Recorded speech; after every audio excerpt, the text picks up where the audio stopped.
Je suis Christophe de Bavière, un homme destiné à régner sur les terres du Nord, mais aussi à affronter des épreuves qui m'ont forgé en tant que souverain et homme. Né en 1416 dans la maison de Wittelsbach, j'étais loin d'imaginer qu'un jour, je porterais la couronne de Suède, de Danemark et de Norvège, unifiant ainsi les royaumes sous une seule bannière. Mon ascension au pouvoir a commencé en 1440, lorsque la noblesse suédoise m'a élu roi après le décès d'Éric de Poméranie.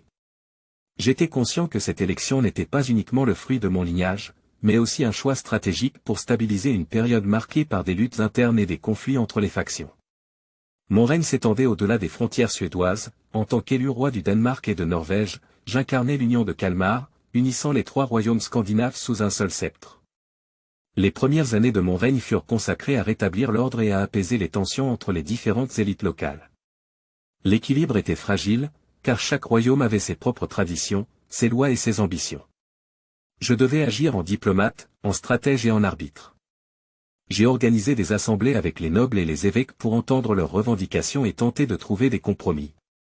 Mon but était clair, consolider l'union tout en respectant les particularités de chaque royaume. Ma relation avec la Suède était particulièrement complexe. Bien que les Suédois m'aient élu, leur loyauté était souvent vacillante. Les révoltes paysannes et les contestations des nobles étaient des épreuves récurrentes. Pourtant, je restais déterminé à leur montrer que mon règne pouvait leur apporter prospérité et sécurité. J'ai encouragé le commerce en favorisant les marchands de la Hanse, renforçant ainsi les échanges économiques avec l'Europe continentale. En tant que roi, j'avais aussi des devoirs religieux. Profondément croyant, j'estimais que ma mission était d'être le protecteur de l'Église et de ses fidèles.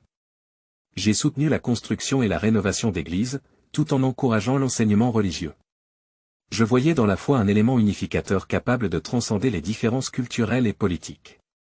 Cependant, mes années de règne furent aussi marquées par des défis personnels. Les conflits avec la noblesse danoise et norvégienne étaient tout aussi intenses que ceux avec la Suède. Chaque royaume cherchait à tirer avantage de l'union, et je devais souvent prendre des décisions difficiles pour éviter la dissolution de l'alliance. Mon plus grand regret fut de ne pas avoir pu apaiser toutes les tensions.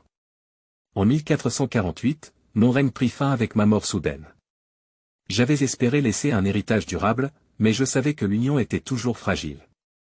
Pourtant, je choisis de croire que mes efforts pour maintenir la paix et l'unité étaient le reflet d'un idéal plus grand que moi, celui d'un roi qui aspire à régner avec justice et équilibre. Je suis Christophe de Bavière, un homme qui a vécu pour unir des nations, relever des défis et tenter de façonner un avenir meilleur pour les peuples du Nord. Mon histoire est celle d'un règne marqué par la volonté de construire des ponts entre les différences et d'offrir une vision d'unité dans un monde fragmenté.